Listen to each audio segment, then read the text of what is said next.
Moving on to the symbolism of the number 7 in the Bible. The number 7 signifies a definitive state of affairs within an indefinite time frame, at least to man, regarding circumstances of a given being, that is, a ruler for the most part. And so, which state of affairs remains to be fulfilled at a particular point in time of declaring these circumstances, which are tagged by the number 7. So that is the work of the number 7. This device using the number 7 is common in scriptures and therefore fairly known as being a symbolic reference, though not always, as it is the case with every piece of knowledge. Unlike other numbers that appear in scriptures as symbols but which are utterly mistaken for literal counts. So this symbolism also has been a victim of this kind of approach to scripture. Further, the symbolism of the number 7 also alludes to such events that occur or occurred in the time while the first dispensation of the laws of sacrifice was operative. That is to say, the symbolism of the number 7 refers to events that must take place in the time before the so-called millennium is fully here. That is the work of the symbolism of the number 7 in most of scripture writings. However, there are some events that last into the millennium, for example, activities of certain spirit kings who are active well into the millennium, like in the book of Daniel. So these activities also are labeled by the number 7 and also by the number 8, as we will illustrate when we come to the number, or rather to the symbolism of the number 8. And that is in relation to certain beasts that are allowed to continue for a while when the main offenders have been dealt with. These latter events that spill into the millennium are therefore signified differently, as we shall see shortly, but a 7 makes the context in that scenario also. And so to all these events, there is a point in time when they will have had their course, culminating into their purpose for which they were set in motion. That duration it takes for that to happen, that is, for their purpose to be a reality, that duration it takes for that to happen is signified by the number 7. Taking one illustration from the book of Revelation concerning the 7 heads of the dragons, that is one place where the symbolism is used. The heads signified spirit dominions, as the angel explains, and these are from the time that the laws of burnt sacrifices were in the world. Now, the fact that there are 7 dominions doesn't mean that there are literal 7 spirit dominions, but that as it is appointed by the Most High God that there should be these dominions in the earth before the millennium is fully here. Therefore, as many of them dominions that will span generations to reach the millennium, these are all signified by 7 heads. So as many heads or as many dominions or as many spirit kings there are that would rule from the time of the laws of burnt sacrifices to the time of the laws of Messiah in the earth, including the time of his reign, the kings that fall within that space of time are all signified by the number 7. Those are the 7 heads of the dragon. So that is the work of the number 7. Not that it is a literal count, but it designates a certain number of spirit kings in this case, or any number of items which are indefinite before the purpose that is set in motion for them to fulfill is fully realized. So that is the brief illustration of the number 7 in scriptures to signify an indefinite length of time within which a definitive state of affairs is reached, and that is regarding events or circumstances of beings within the period before the millennium or some events that last a little more into the millennium. So that is the work of the number 7 in scriptures. Coming on to the symbolism of the number 8 in the Bible, and this is one of the favorite. The number 8 in scripture signifies about the time of Messiah's ways in the earth as laws among sons of men, culminating into his dominion in the world and in the underworld. That is the symbolism of the number 8. As an illustration, this symbolism appeared in the rituals of the laws, in that a child had to be circumcised in the 8th day. Now, according to Messiah's doctrine, the symbolism of circumcision means a change of heart of a given being into a new creature. Now, the laws of sacrifices weren't equipped to change the nature of a son of man, and so they still left all the righteous in that day unregenerate in their heart. For all their obedience to these laws, they still remained unregenerate, save in a few places where the Spirit of the Most High God was put on a few prophets and favorite men, so as to be able to have faith in God and to understand his ways.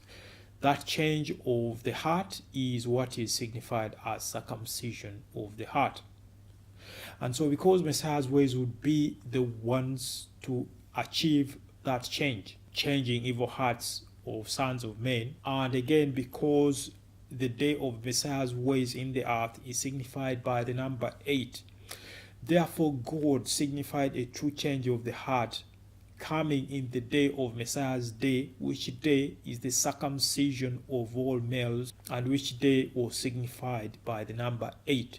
That is the reason why circumcision of all males had to be observed in the 8th day. Whether that day fell on the Sabbath or not, it had to be carried out. Incidentally, even a male can be a symbolism of a ruler, and it's for rulership that Israel was chosen as a servant of God. That was the purpose of Israel being a people of God.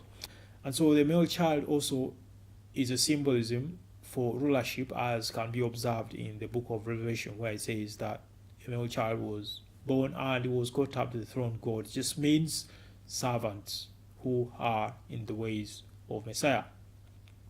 So at what time a child or a son of man becomes a follower of Messiah and observe his ways, that is the time when they become a male child. But the head of that male child is Christ. So that is the brief illustration of the symbolism of the number 8 to refer to the day of the ways of Christ among men, culminating into his literal reign over all the earth, including the world of men and the underworld of spirit beings. It doesn't mean to reign in Jerusalem, which is today.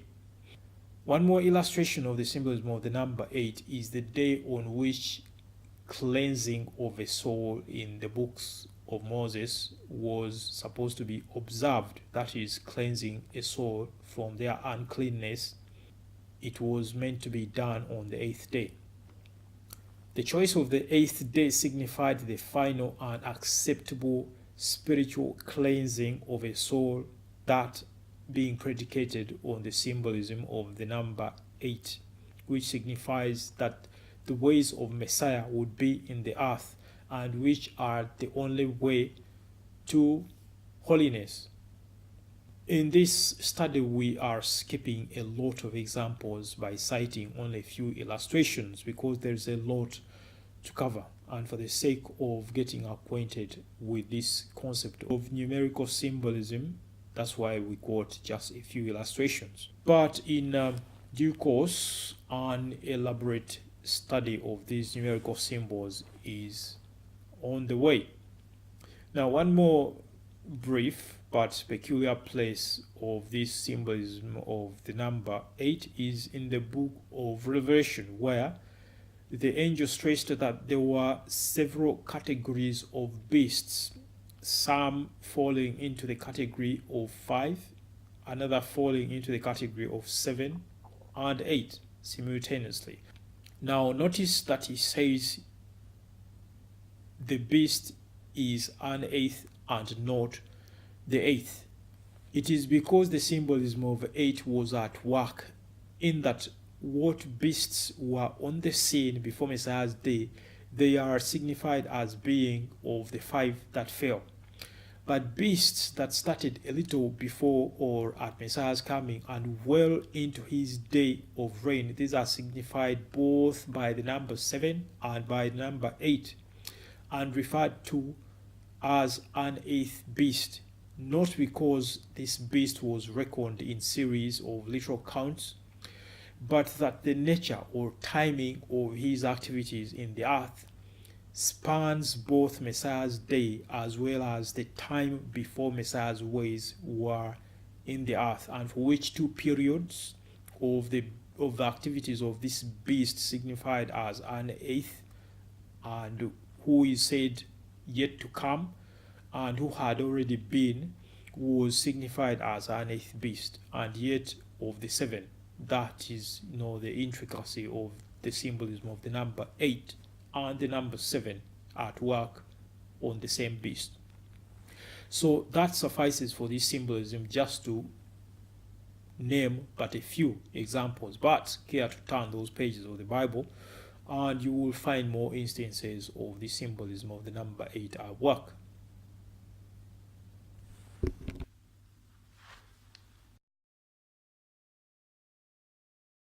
Moving on to the symbolism of the number 9 in scriptures. The symbolism of the number 9 refers to affairs or circumstances or activities of rebel entities against the living God. However, it isn't overtly used as other symbols are used openly in the Bible to refer to these circumstances of rebel activities, but often it only appears as insinuations referring to an evil character attributed to the being or people who appear in the context of that symbolism of the number 9. Therefore, because of the symbolism of this number, the number 9 doesn't feature frequently in prophetic writings that point to circumstances of ruling saints in the age to come, unless the context of the saints in whose mentioning also features the symbolism of the number 9, their context involves entities spirit with a problematic nature, these also being a factor in the context of the saints who are mentioned with the number 9 in a context of prophecy, that is.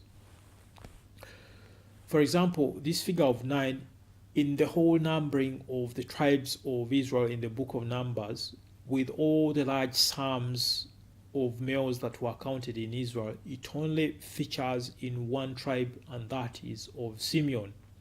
So in that peculiarity, there is somewhat to do with entities with a problematic nature come the time of dominion of saints, and in the realm which Simeon will be assigned, there are entities problematic in the context of Simeon's reign in the earth come the time of the dominion of the saints. That is what is portrayed in scriptures by reason of the number 9 appearing in that context, because God portrays these things to the least detail, in the least nuances in scriptures. Well, it appears as a nuance, but isn't. It's just a truth which is portrayed by just a single number, which is the number 9. But a more overt allusion to an evil character using the number 9 is in the case of the 900 chariots of iron that the king Jabin sent with Sisera to fight against Israel, for which unique 900 chariots of iron Israel couldn't overcome that king until God made it possible for him to be defeated.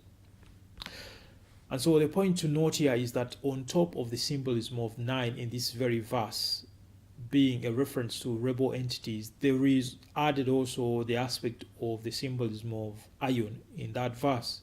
It's because iron in the Bible signifies devils, whereas the term north signifies the underworld or simply the spirit realm, and for which two aspects. Jeremiah chapter 15 asks if there is a man who can defeat or break devils from the underworld, which statement was paraphrased in the parable of Iron from the north. That was the allusion to these entities coming from the underworld, signifying them as Iron from the north. Now, in the verse of King Jabin sending 900 chariots with Sisera, these chariots are indicated as 900 chariots of iron. Again, the term chariot appears often in the book of Revelation to signify spirit rulers. It doesn't mean literal horse chariots, but spirit dominions with specific ways. That's why they are identified as chariots, whereas other devils are also indicated as ayos or men or great captains and all names which are found in the book of Revelation. But that is just a side point. The symbolism is about wickedness. So that is the wider implication of the figure of 9, which appears in that context to refer to a problematic nature of the beings that make the context in that verse. Yet one more and a final illustration of the symbolism of the number 9 to refer to a problematic nature is that of the king of Bashan, that is Og of Bashan, where it is said that his bed was 9 cubits long and the breadth of his bed was 4 cubits. Now, we already saw the symbolism of the terms length and breadth to mean spirits that rule in the earth from the heavens, and that ruling from the underworld signified as a breadth.